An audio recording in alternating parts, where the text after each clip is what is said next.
Well, after more than 100 games played across 3 countries, the world's largest sporting event, the 2026 FIFA World Cup, comes to an end this Sunday. For the latest episode of our podcast, Settle In, I looked back on the highs and lows of the tournament with journalist and author Simon Kuper. Kuper co-wrote the bestseller Soccernomics, and his latest book is World Cup Fever, a soccer journey in 9 tournaments. Here's a clip from our conversation. Obviously, this is happening in a North American summer.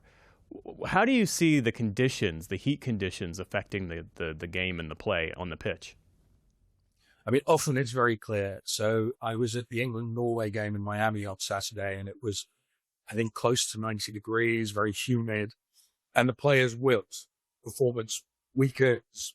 They can't cover as much space. The space opens up. I think Erling Haaland, the great Norwegian, being giant, I think makes you more susceptible to heat. And he actually went off before time, substituted, which ended Norway's chances. So yeah, it definitely reduces the quality. In a way, it increases the drama because the players are not just playing against each other's quality, they're also playing against the elements. It's like in a movie, you're fighting the elements. But it definitely, it's probably dangerous, and it reduces the quality of play. How concerned is FIFA about player welfare? I raise the question because they're set to have a World Cup in Saudi Arabia in 2034. And one would expect that to be, the heat to be far more dynamic than it has been here. Yeah, either they'll do what they did in Qatar, which is move it to winter. The Saudi winter, it's in the 70s, that would be fine. Or they'll air condition the entire stadiums, which is the case in a couple of US stadiums at this tournament. And the Saudis would just pay for that. But then, fans would be moving around in 120-degree heat, getting to the stadium, which would just be a complete nightmare. Yeah. So I think they'll probably move the Saudi World Cup to winter. Qatar set the precedent. Yeah. Let's talk about the U.S. men's team, because despite a promising start and an obvious home advantage, they were beaten in the round of 16. What did you make of the U.S. performance? I mean, the U.S. has actually not been improving for 20-odd years now. I mean, we track this in Soccernomics.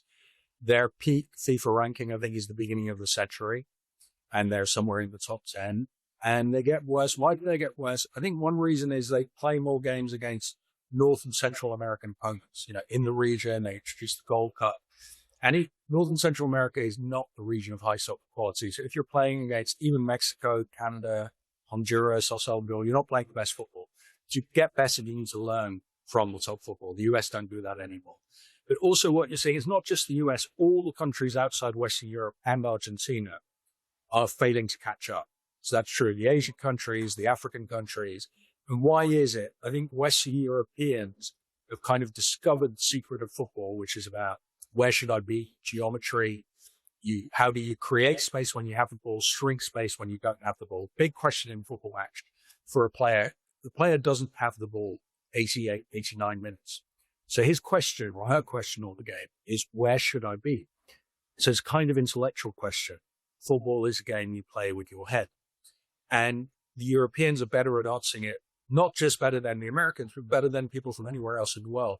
So I see the American failure as part of the failure of the entire world outside Western Europe and Argentina for 6 World Cups in a row now. It's always 2030 for the U.S. You can watch that full episode of Settle In and more on our YouTube page or wherever you get your podcasts. Support journalism you trust. Support PBS News. Donate now, or even better, start a monthly contribution today.